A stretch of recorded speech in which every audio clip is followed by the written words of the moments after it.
It's like, oh, thank you, Santa. What? Thank you, Santa. Oh, thank you, Santa. December 17th. Oh, thank you, Santa. 21st, and we'll be Thank you, Santa. release dates. More complicated. Thank you, Santa. It's my line.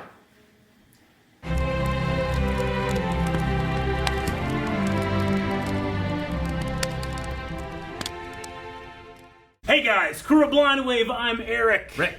I'm Calvin. Aaron. And we're here for the Book of Boba Fett. Boba Fett. I can't do that. The scream he does. Oh, man. Well, we were... Book of Boba is going to be in the place of Mandalorian this year. Yes, Mandalorian Season 3 was delayed a bit, so we thought we were going to maybe... they were going to come around the same time, but we'll get Mandalorian Season 3 a little later. But Book of Boba Fett... I also wonder if year. there'll be much connection between the two, given that, we saw Boba in Mandalorian, where we got him back from. I imagine we'll definitely get the connection with that ending scene, right? When he goes to Bib Fortuna at Jabba's palace and takes over. Yeah. Boba, McClucky! What's that mean? What are they going to be doing? You know, are they looking for Mandalorians? Boba and Fennec Shand. Like, what are they going to be looking for? Are they just doing jobs? I think it might just be Underworld. Maybe some flashback material to how the fuck he got out of the Rancor. It could be. I think they're just gonna retire and start like a shuffleboard court on his sail On the barge. Sons of Tatooine. Yeah. Shuffleboard. Or maybe he's just too old for jobs. He wants to retire. Maybe. But hey, if you've never been to a Blind Wave video before, we are huge Star Wars fans, and not only will we be reacting to each and every episode of the Book of Boba Fett, but you can already go back and watch our reactions to The Mandalorian, Star Wars: The Clone Wars. We're currently going through Star Wars Rebels with these two. It's a great time to be a Star Wars We also fan. have our Rebels for us too. Oh yeah, we have those as well. And our Clone Wars season 7. And Resistance. And a whole bunch of other stuff, including Movies for commentaries, Rick. Movies. And you can see me on trivia, doing trivia with the Schmodown Star Wars division. A lot of fun stuff. But we are excited to get into this. But I should say, subscribe, because we'll be going in depth to each episode. The Book of Boba Fett. Ooh. Bomar Monk. I am not a bounty hunter. He's got whistling Oh, birds. look at I that. heard otherwise. I heard Oh, I'm otherwise. so fucking hyped.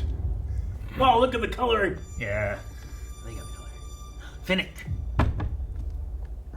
I know that you sit on the throne of your former employer. Whoa.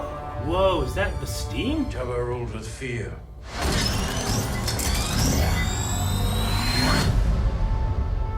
His armor looks nice. I intend to rule with respect. A little less scarring, too.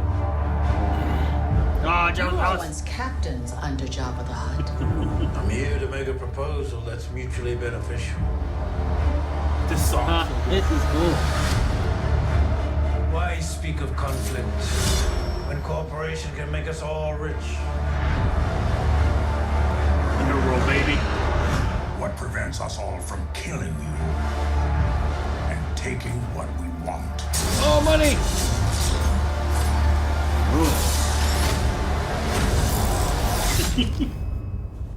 If you had spoken such insolence to Jabba, he'd have fed you to his menagerie.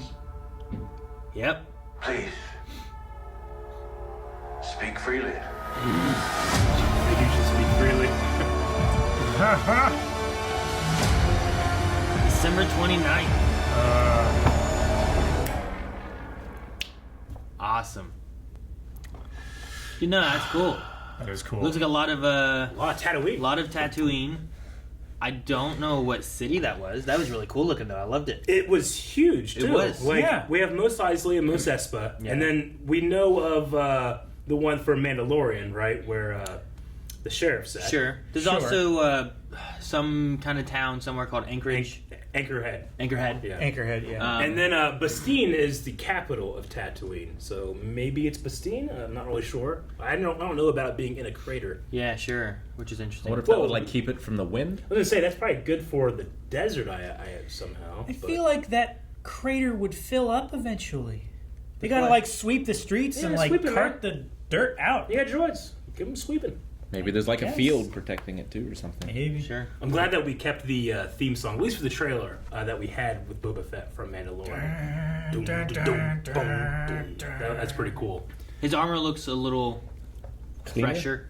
Yeah. Yeah, he did get Like he repainted looks it. done he up did a get little the bit. repaint at the end of Mandalorian, right? And then they kept the dark look of the with the cloak under his armor. Yeah, he's wearing a cloak that he Yeah. had from before. They Make were. Tim Morrison a little more like he looks a little more lean, not so tanky. Yeah. He looked like a fucking tank when he put that armor on, came back to beat up one of those stormtroopers. Yeah, when he swung that giant thing. Yeah. Crack those stormtroopers' helmets open. But primarily Tatooine. We saw a lot of, we had some shots of Tuskens. We saw a lot of Trandos, a lot of The- species in here. Yeah. The that looked first really good. the first shot was of like a spider with a red head thing. Yeah, so that's a Bomar monk from Jabba's palace back in the day. These monks would take their brains out and put them in the spider droid. And if you remember, whenever they open Jabba's palace, there's like a spider droid in the background. Yeah. It's like a BT-16 droid, but there's a brain in it, and that's the Bomar monk. So Jabba's palace used to be a monastery of the Bomar Sure. order. Just like in the Clone Wars movie, whenever they took Rada the Hutt, like those bounty hunters took Rada the Hutt, it was really a Saz Ventress. That was the Bomar monastery as well, so Okay. on the planet Teth. So whatever that order is, like a religious order, they find enlightenment by relieving themselves of their bodies, and they put them in these droid spiders. So it's just cool, like that visual cue that's Sure. a couple seconds from Well, like Return of the Jedi. It's barely in there. Yeah. And we get to see it in here. So I immediately, it's like I know exactly where I am whenever I see that little Easter egg. Sure. So fragile. Yeah.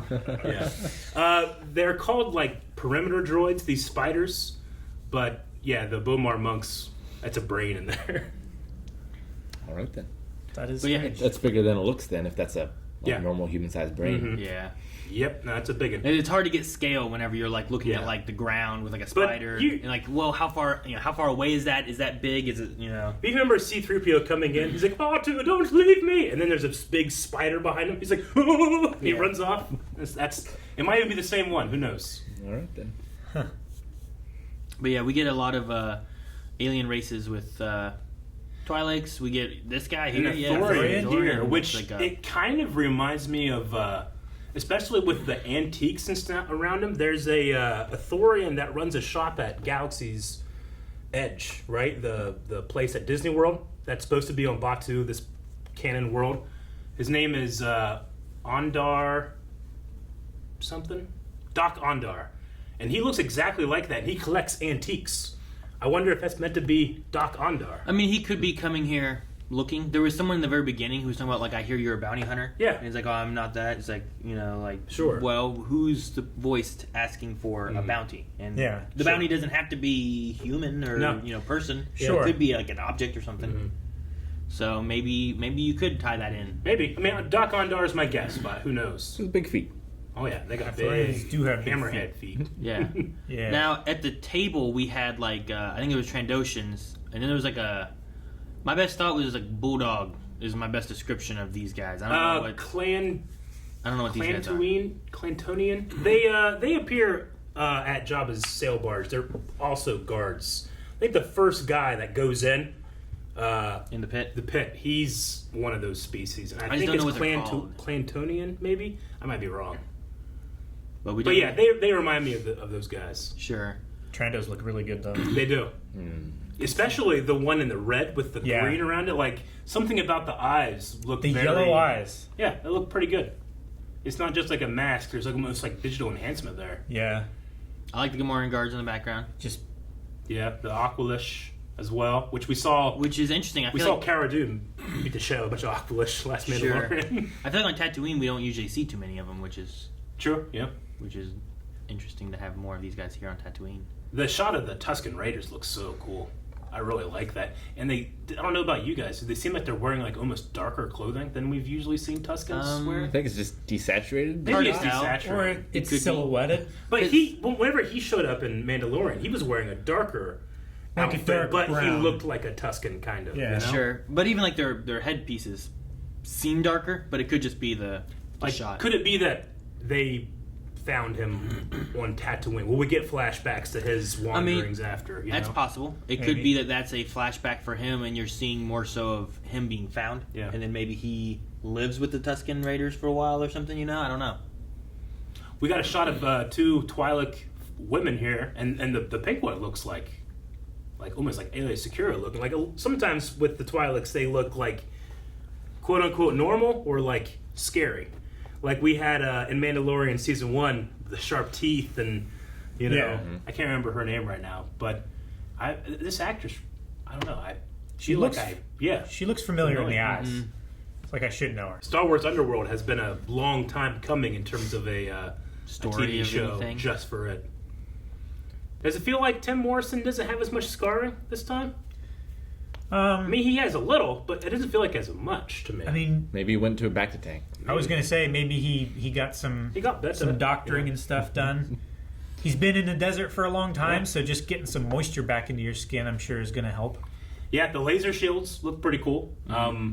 We've seen that with Mandalorians and primarily Mandalorians had that little circle shield, More in the animated stuff. I don't know if we've really seen too much of it in live action yet. Not much, no. The only kind of arm shield thing that I can think of is probably the Gungans, right? Sure, yeah you're right. Yeah. But, I think my mind immediately went to Wakanda with theirs, but no, the Gungans had the hand shield. I mean, we've seen, regular shields with theirs, too. The big shields and, the shields are still up. Oops, sorry. You see, the rays and stuff, but... Yeah, I think episode 1 might be the only time really that we get a shield thing that you can hold. Mm-hmm. So, you guys have any predictions for what we're going to see in Boba Fett? I'm not really sure because this whole segment here, we had Boba. He kind of got what he needed to. He left and went off to here, and I'm like, okay, but I don't what's he after? Is it as opposed to Mandalorian where first episode, I didn't know what he was going to be doing except for just being a bounty hunter, and then he finds Grogu, and it's okay, well, where are we going with this? What's he going to do with this thing, we see him, he wants his armor. In payment for his armor, he'll help you save the kid. Yeah. And then he took off right before Luke showed up, which was good for him. So and then he took over Jabba's palace. I don't know what he's wanting. So watching the first episode and stuff, I'm excited for that because then it's okay, I kind of will probably get an idea of where he's going. I mean, except for just taking over Jabba's palace, empire. Yeah, I mean, he said we don't need to fight. Let's worry about commerce and everyone makes some money. Yeah. Sure. So it seems like he's suggesting to a deal that's beneficial for everybody. Yeah, and at this point too in the timeline, I'm not too certain. What the underworld of the galaxy's after the Empire's gone through, do we have what was it? Black Sun was from the Falleen, right? Mm-hmm. Is that still a thing? Is it the Black Sun, the Pikes? Did they all last through the Empire? Because a lot of that stuff I know was in Legend storylines, and they were there, but I don't know necessarily that we've dove in too much in current canon of where and it did seem like Solo had it had a couple threads that it was going to pick up in a possible sequel, but that hasn't really happened. Do we get Crimson Dawn? Do we get the Crymora Syndicate? If he's taking over what was essentially the Hutt cartel, then he's one of the 5 families at this point. Yeah, if that's still happening after Return of the Jedi, I'm not really sure. Yeah, and that's one of my things is in the canon currently, I'm interested to see in this part of the timeline where are those families and are they still a thing? Have any of them died off because of the Empire and everything else? Obviously, the Hutt cartel. Yeah. Back in Clone Wars, we saw a lot of Hutts, and the Hutt cartel was huge. And when you get into the original trilogy, you just get Jabba. So, are the other ones, were they still alive? Once Return of the Jedi happens and you kill off Jabba, were there any more Hutts to pick up on the Hutt cartel, or did it die off, If you do, and what's that mean for the rest of the... If you do have Crimson Dawn, do you have Kira in this? Yeah, I don't know. That could happen. Do you have, and we talked about all throughout the Bad Batch, but do you have Omega show up? Yeah. There's a whole bunch of little things, but we don't want to limit, because we know Bad Batch is getting a season 2. We don't want to limit that story by having all these other characters show up. Sure, so I don't know. We'll see. Because you don't want to limit the stakes of... Mm-hmm. Season 2 of Bad Batch or anything else because now we know this happens or that happens. And I bet you, just like previous trailers that we've gotten from Disney Plus Star Wars, this was all probably episode 1, maybe episode 2. I think there's 6 episodes in Book of Boba Fett, and it was primarily Tatooine, but that doesn't mean that we're going to stay on Tatooine all 6 episodes. Maybe just the first or second episode. Sure. And especially if they end up doing some kind of you could do a flashback to even Solo era. Good. And have some kind of like Boba story there. You get back Daniel Logan. Yeah. You know, bring back Daniel Logan to be like a teenage Boba story or something like that in that underworld timeline of Solo. Like maybe you could do something like that. That could be kind of cool to do. I don't know how old Daniel Logan is. I don't know how old he is now, but you could maybe tell a past story in there. He's in his early 30s, right? That would be really cool. I don't know. Really cool. He can pull it off. Yeah, I think so. He's got that youthful spirit still. And just like I've said about, we just talked about this week, but just like with Darth Vader, like I don't give a shit if the guy, James Earl Jones sounds like he's 90, but he's Darth Vader, I'd rather have him play him than someone else that's not him. So I'll do that with Daniel Logan too. I don't care. I'm fine with him being that. Fuck yeah. Right? Oh, so he doesn't sound like D. Bradley Baker clones. Well, whatever. So he doesn't sound like Tamara Morrison. Yeah. I don't care. Yeah, I just love Tim. I don't want to, because the guy is such an accomplished actor, but I love seeing him in this part. Before Mandalorian, we kind of just didn't think about that much. He was Jango, and then we would have Daniel Logan do Boba Fett stuff, or he would come in and he did like the voice work and stuff, but we didn't really get him very much incorporated with Boba Fett. But now he gets to be Boba Fett. Yeah. As opposed to just like an Easter egg of a voice. And I'm looking forward to having like Boba Fett storyline stuff, because original trilogy you don't get a whole lot of Boba, and then he gets eaten by a Sarlacc pit by a blind Han Solo, so he gets from the Christmas special. He was popular because you could mail away for a Boba Fett toy before Empire Strikes Back. Oh man, he looks so cool. He could fire a rocket. Yeah. And that toy that sold so much, so you had to mail away for that toy. When that toy came, they were like, well, kids are probably gonna swallow the rocket, so they just glued the rocket in. That's why there's like 5 or 8 like actual rocket firing Boba Fetts. And that's why they're so expensive. Yeah. But he was a character who just sheer design. Ralph McQuarrie design fascinated kids. So when you see him in the movie, like, okay, yeah, he's pretty cool in Empire, and then Return of the Jedi, he's like, all right, well, fuck. I guess he's not that cool. Sure. But then he comes in, he's breaking apart stormtroopers in the Mando. No, yeah. I'm excited to kind of get some Boba Fett, because we got Boba Fett a little bit as a kid in Clone Wars and some of those stories and stuff. Yeah. But you don't get a good feel, really, of Boba Fett in the original trilogy. So having some of this to kind of see, like, well, who is Boba Fett and what's he after? What can he do? Like, there's some cool EU stories and whatnot. Yeah. Empire Strikes Back, or not, Shadows of the Empire, I think it's a whole comic series that's based around Boba Fett. Mm-hmm. And then the game was around Dash Rendar and stuff. So, and I think there was a book. Based on some other stuff. It was mostly like Luke and Leia. Was it Book of Boba Fett? No. It was Shadows of the Empire. But no, it'd just be nice to kind of fill in some gaps and see who Boba Fett is. Yeah. And Finnick. Yeah. I'm excited to have her. Like, we kind of have the same thing with like a possible Omega thing. There's a connection there maybe with Finnick and whatnot. Like, I like how she talked about Jabba's menagerie, implying it's not just a Rancor. Yeah. So it's not just Batista, but it's also the other Rancor we saw in it starts with an Muchi. So there's probably more. So don't freak out that it's just one Rancor. Sure. Or we're not breaking canon. Or what if there's other creatures too? Yeah. Well, yeah. Like, it would be fun if they had Muchi show up in this one. Would be funny. Like pigs. No. Damn. The Sarlacc. Yes. Like, he fed that Sarlacc, right? Could that be part of his menagerie? Sure, why not? I suppose so. They were both in the Dune Sea. Yeah. Sarlaccs are not considered mature until their 30,000th birthday. Yeah, you told me that. Yeah. Sounds about Well, they take 1,000 years to digest one meal. Maybe and they keep you alive for it too, which is like you should be able to like figure something out and like live forever. Well, what if like 1,000 want years some Sarlacc is like juice? 1 year in in Sarlacc years, like dog years and stuff times like that, relative. right? Sure. Like Yeah. how they age. So like they age 1,000 years equals 1 year for them. Maybe. Could be interesting. So they're not an adult until they're 30? Yeah, kind of. I'm still not an adult. Well, we know that. Guys, we are super excited not only to watch the Book of Boba Fett, but talk about it endlessly. And we want you to join in that journey, which you can be a part of by making sure you're following us over at Twitter at BlindWaveCrew. And we'll be doing live Q&A segments with you, the audience. December 29th. Thank you, Santa! It's my line.